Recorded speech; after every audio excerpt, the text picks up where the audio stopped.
Hello, Keith Rucker here at VintageMachinery.org. Guys, new tool for the shop today.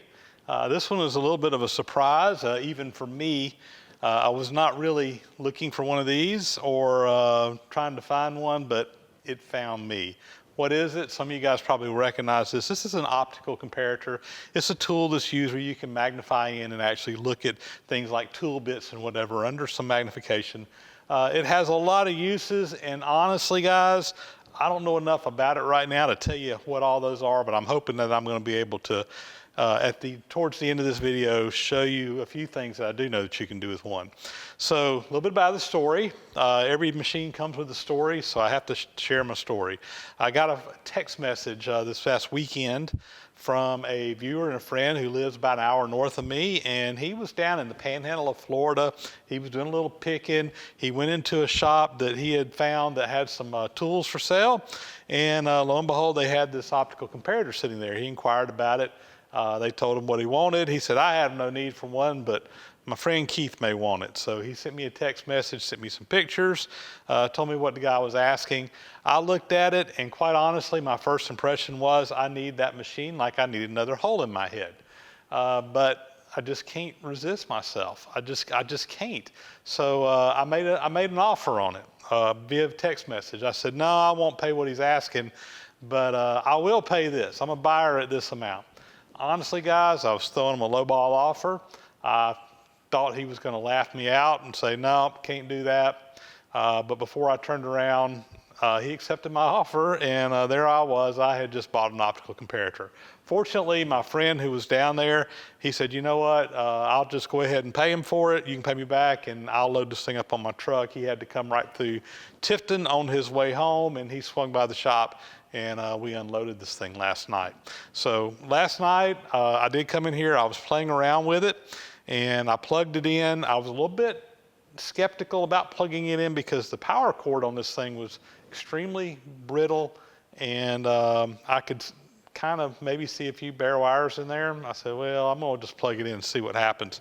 Plugged it in, it fired up. I was over here playing around with it. I was playing around with it for probably about 10 minutes, and then all of a sudden I just heard this pop, and it shorted out in that cord. So first job today is we're going to put a new electrical cord on this thing.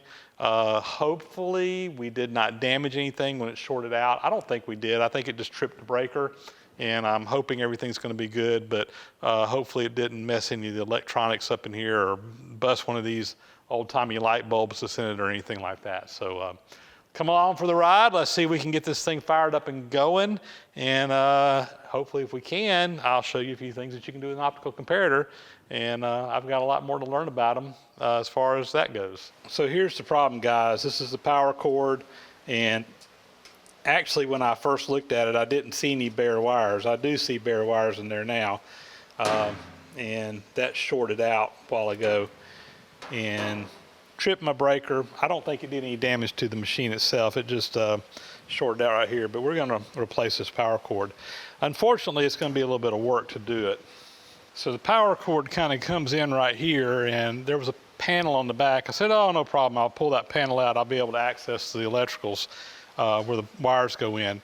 No such luck. It's actually below this compartment, and this is where all the lenses and stuff like that are located. But the electrical connections look like they're actually in the cavity up underneath the bottom of this thing. And this is a cast iron base. It's really heavy. I unloaded it off of his truck with my gantry crane. So I think what I'm going to do is we're going to unbolt it. There's 3 bolts that hold it down to the base, which is also, I guess that's probably pressed sheet metal down there. Real heavy gauge stuff. But we're going to hopefully be able to just lift this whole thing up with the gantry crane, and then I can hopefully get up underneath it and change the wire out. That's the game plan. So let me get some lifting slings on here, and we'll see if we can lift her up. So there's some little notches on this. I put some straps up underneath it. They weren't quite long enough, so another strap on each side, and a third strap, or actually a 5th strap up here at the top to kind of bring it all together. And this is how we unloaded it. I think it'll be fine to pick this up. I've unbolted the 3 bolts that are holding it down. Let me set this off so it won't fall. And let's see if we can lift it up.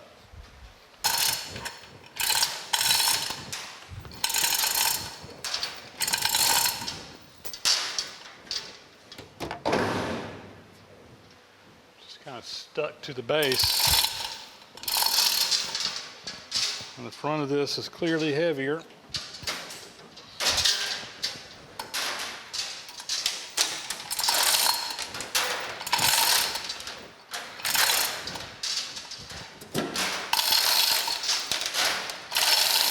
We're up. I'm not going to lift it up any higher than I have to. I think I'm just going to pull this base out from under it. Looks like we got a partial rat's nest up under there. And let me take a peek over here and see if we can access that electrical cord. All right, looks like it just passes through this bottom and then comes up into the compartment over here. Unfortunately, I can't open my door over there because the straps. So I think what I'm going to do is maybe see about laying this thing down on its side. And then I don't have to worry about it falling on me while I'm working on it either. So I think that's going to be the game plan. All right, I think this is going to work. We're going to come down with it now.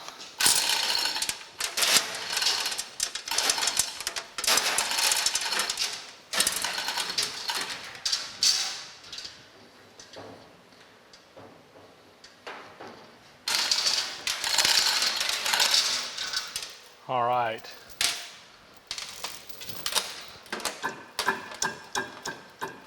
I think that'll be fine.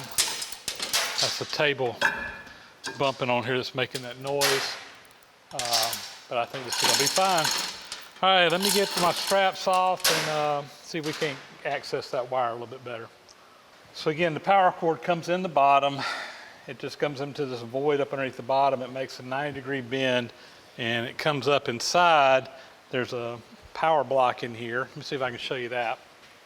So this has got some fuses in it, but it looks like that power cord comes in right up underneath that. I'm probably going to have to figure out how to remove that to get to it to find the connections, but that's the game plan. It's just tight quarters. I don't know how much you're going to be able to see me doing this, but that's what I'm going to be working on doing here right now.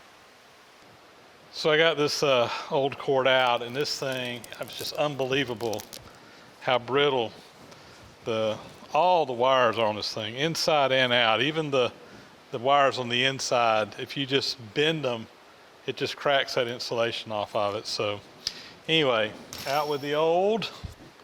I've got some brand new 12-3 SO cords. So this is a 12 gauge wire, 3, a black, white, and green on the inside, rated for 20 amps. Should be plenty of wire.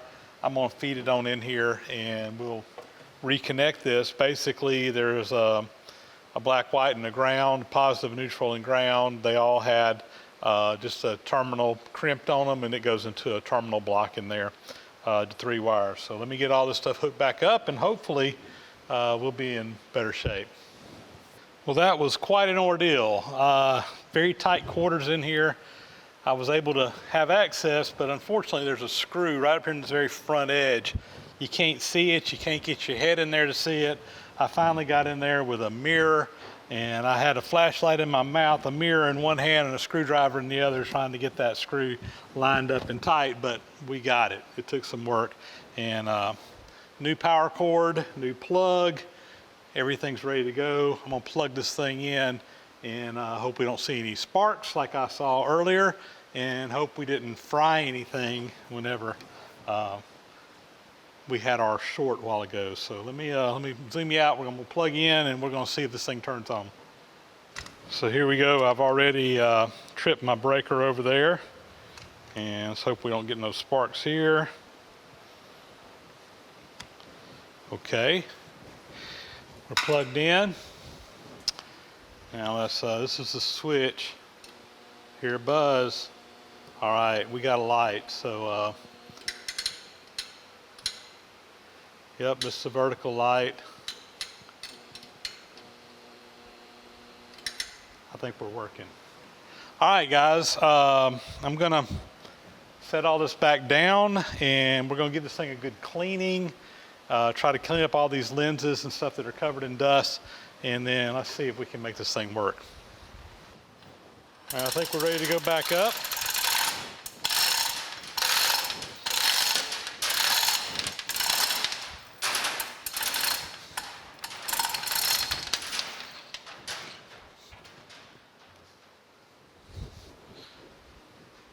Making sure my straps are good.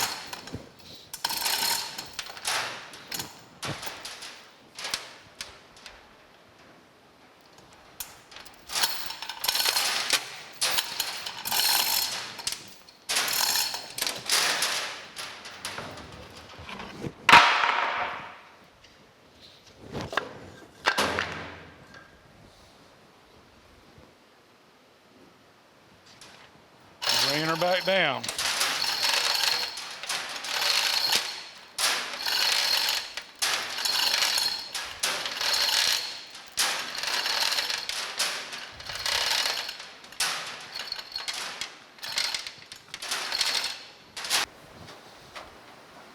All right, I got that hole started.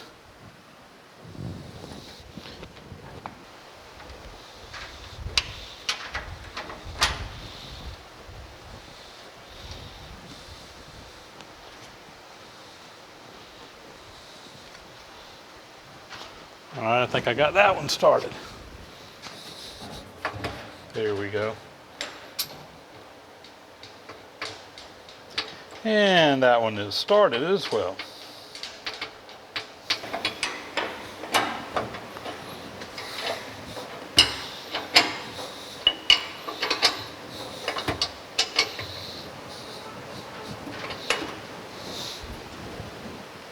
So there's a carousel of lenses on this. You can choose which lens you use up front, and that adjusts the magnification to different magnification levels. And what I want to do is just come in here and clean these lenses as best I can. There is a good layer of dust on all of them.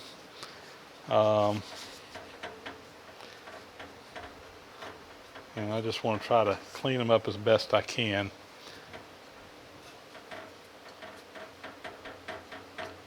Top and bottom.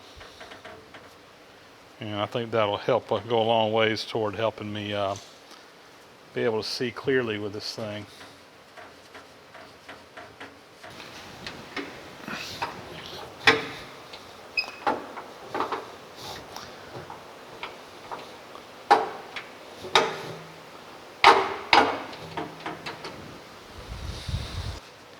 These are some lens wipes that I had that go with my camera. It's kind of an alcohol impregnated type wipe.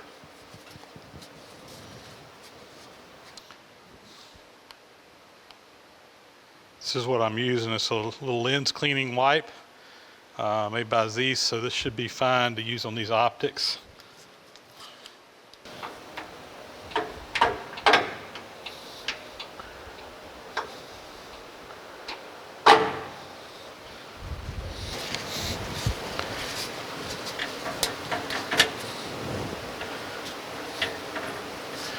Man, those things are nasty.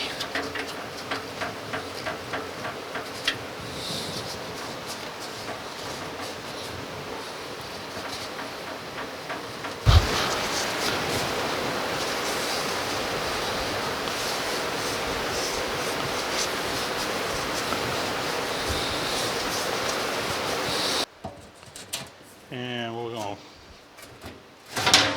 put our plate back on here to cover this up. This will keep the light out while we're playing around with it. I'll probably just put a couple of screws in it right now in case I need to take it back off.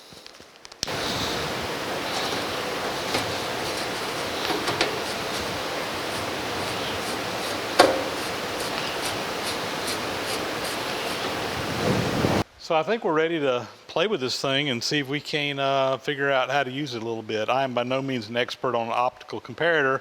This is the first one I've ever used, but I am a little bit familiar with what they do. So first off, I don't think I mentioned it, but this is a Kodak. It's called a Contour Projector Model 2A. and it has both a vertical and horizontal light beam in it. And you can turn on different lamps to send it through. I've been playing with the horizontal one here. I'm going to dim the lights, and I'm going to turn on the light, and it takes it just a second to kind of get warmed up here. And what you can do with this is you can basically magnify a tool. So I've got a cutter here. This is just one that was ground out of some high-speed steel. I'm going to move it over here into the into where we can look at it, and let's see, I'm going to pull my table over.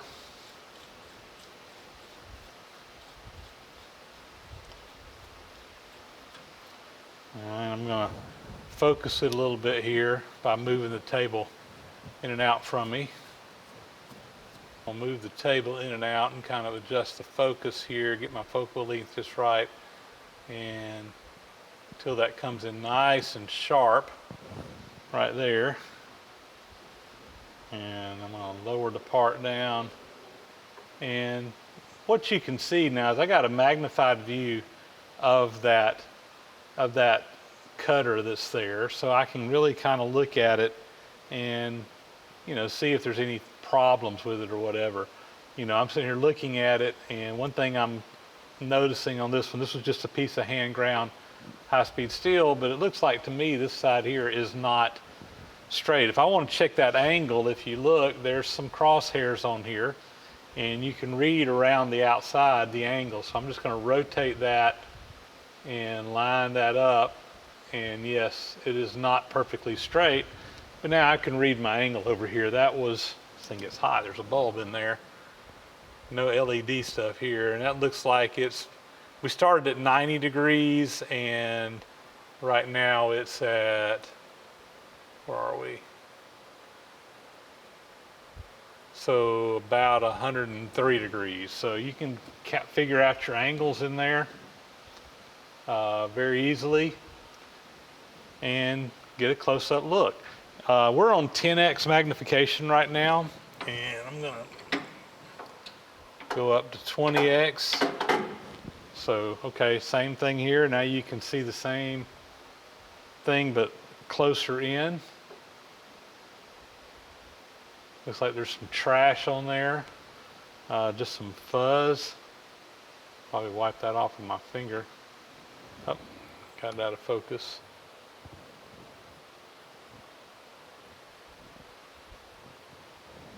Okay. I was playing around a while ago. Some of these higher magnifications are a little bit dark.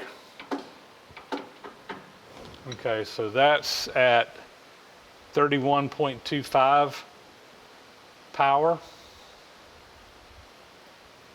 And that's at 50 power, and as we get up to the higher powers, it's like it gets darker in the screen. I can still see it, I don't know if you can or not. And we got two more strengths that we can go here. That is 62.5, and I can barely see it. And there's 100, and it's just too dark. So I have to play around with that. I may need a stronger light source. I'm thinking this is getting mighty hot. We might want to see if I can put a different kind of bulb in there or something. Let me go to the 20x. There we go. So anyway, there's one cutter just to kind of show you what this thing will do. I went and grabbed a lathe cutter here off of my lathe. This is just a carbide insert, and I wanted to see what it's looking like. This is something you can actually do to see if you need to change cutters. If there's a chip in there, a lot of times it will show up real easily here. I'm just kind of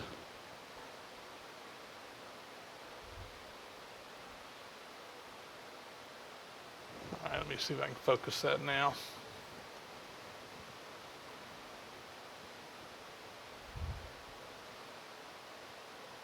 Actually, that cutter looks pretty good. I was expecting to see some worse chips in there than that. But this is just kind of real quick and dirty, kind of showing you some stuff you can do on the optical comparator. One of the things you can do is make some very precise measurements with it. This thing has in all the axes extremely accurate micrometers. These read to 10,000ths of an inch, maybe even more than that. Let's see if it says on here what the resolution is. Yeah, it looks like it's 10,000ths. A 1/10 of a 1,000th of an inch. At least on that one, left and right. And got the same thing here. This is on the indicator. I'm not sure exactly what's going on with that, but you can make very really tight measurements with it. It's just a tool that's useful for lots of different applications such as this. And I'm going to have to do some homework and figure out more what I can do with one now that I've got one.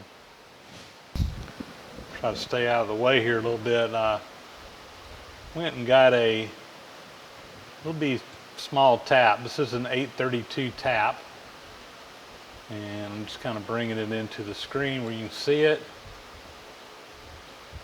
I think I need to try to focus it a little bit better.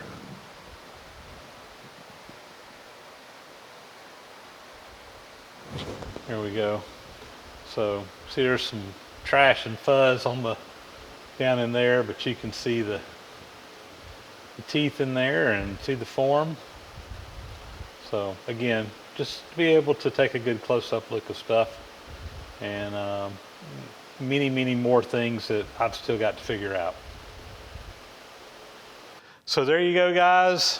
One Kodak Model 2A optical comparator. Why I need one, I really don't know yet. But as I play around with it and learn more about them, I'll probably figure out, hey, this is something I may have actually been needing and didn't know I needed it until just now. But regardless, my illness strikes again, my iron deficiency disorder. Saved another piece from the wrecking yard, I guess you could say, and it works. We'll play around with it. We'll learn how to use it, and maybe you'll see it in some future videos coming up down the road where we can put this thing to actual use and maybe give you some better illustrations on what you can do with one. But with that is going to be a wrap on this video, this episode. As always, thanks for watching, guys. We'll talk to you next time around.